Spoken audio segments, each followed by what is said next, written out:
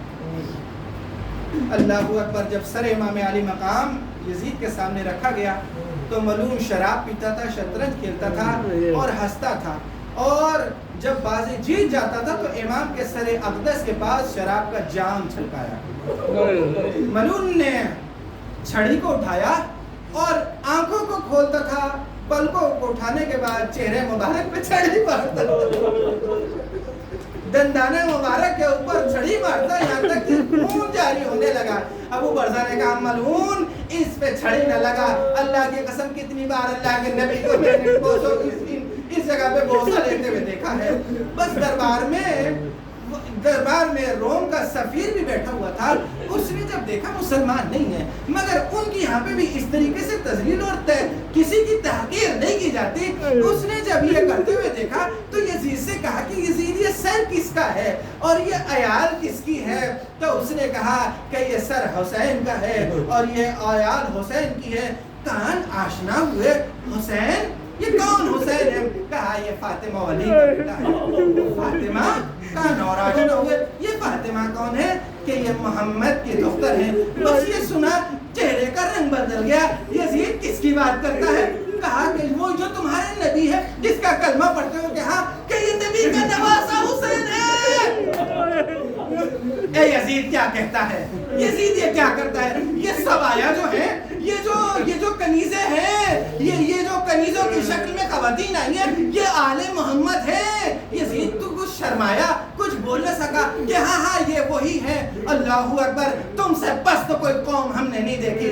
یزید سننا چاہے گا سن، ہم رومی ہیں، ہم عیسیٰ کے ماننے والے ہیں۔ تجھے معلوم ہے کہ ہزاروں میل کے فاصلے میں ہمارے یہاں پہ ایک گرجا گھر ہے کہ جہاں پہ عیسیٰ سے منسوب جو گدھا تھا اس کے پیر کا سم، اس کے پیر کا کھل رکھا ہوا ہے۔ معلوم ہے کہ ہر سال ہمارے علماء ہزاروں میل کا پانی کا سفر طے کر کے چڑھاوے لے کے جاتے ہیں اور جانے کے بعد اس سم کی زیارت کیا کرتے ہیں، اس لیے کہ اس کے اوپر عیسیٰ بیٹھا کرتے تھے، اس لیے کہ یہ عیسیٰ کے گدھے کا سم ہے، اس لیے کہ عیسیٰ کو اسے دیکھ کے راحت محسوس ہوا کرتی تھی۔ ارے یہ تو راکب دوش نبی تھا، اسے دیکھ کے تو نبی کو قرار آیا کرتا تھا۔ تم سے بدتر امت کون ہوگی کہ تمہاری نبی کی بیٹی کا بیٹا تھا، تم نے اس بے دردی سے قتل کیا، اور قتل کے بعد تیرا دل ٹھنڈا نہیں ہوا کہ اس کے چہرے کے اوپر چھڑی مارتا ہے، اس کی اولاد کو تو نے اس طریقے سے جگڑ کے کھڑا کر رکھا ہے۔ اے امت نابکار، تم سے بری مخلوق میں نے کائنات میں نہیں دیکھی، بس یہ سننا تھا۔ یزید نے کہا اس کو بھی قتل کر دو، اس سے پہلے کہ یہ ہمارے حوالے کی شام میں جائے۔ اس نے یہ سنا، بآواز بلند کہا لا الہ الا اللہ محمد الرسول اللہ۔ ارے میں نے خواب میں تمہارے نبی کو دیکھا تھا، مجھے جنت کی بشارت دیتے تھے، مجھے کیا خبر تھی، مجھے نہیں معلوم تھا کہ مجھے جنت کی بشارت کیوں ملتی ہے۔ آج جب آل محمد کو دیکھتا ہوں، ان کی مصیبت کو دیکھتا ہوں تو دل پاش پاش ہوا جاتا ہے۔ جلاد آگے بڑھا، اس کے سر و تن میں جدائی پیدا کر دی۔ فسیعالم الذی نظر علی لعنت اللہ علی قوم الظالمین۔ بارہ ہماری صناعت السینہ مکمل سے عبادت پر خدا قبول فرما، حجت آخر کے ظہور میں تعجیل فرما، ہم سبھی کو انصار و ان کے انصار و بجانی شامل کی توفیق عطا فرما۔ پروردگارہ، جو ہم میں سے اس دنیا سے جا چکے ان سب کی مغفرت فرما، اور ہم سب کو نیکیوں پہ چلنے کی، برائیوں سے بچنے کی توفیق عطا فرما۔ اس وقت تک دنیا سے نہ اٹھا جب تک ہم سے راضی خوشنود نہ ہو، اس وقت تک دنیا سے نہ اٹھا جب تک ہم اپنے فرائض کو انجام نہ دے لیں۔ اس سالہ میں دنیا سے اٹھا کے تو ہم سے راضی اور ہم تجھ سے راضی۔ ربنا تقبل منا انک انت السمیع العلیم۔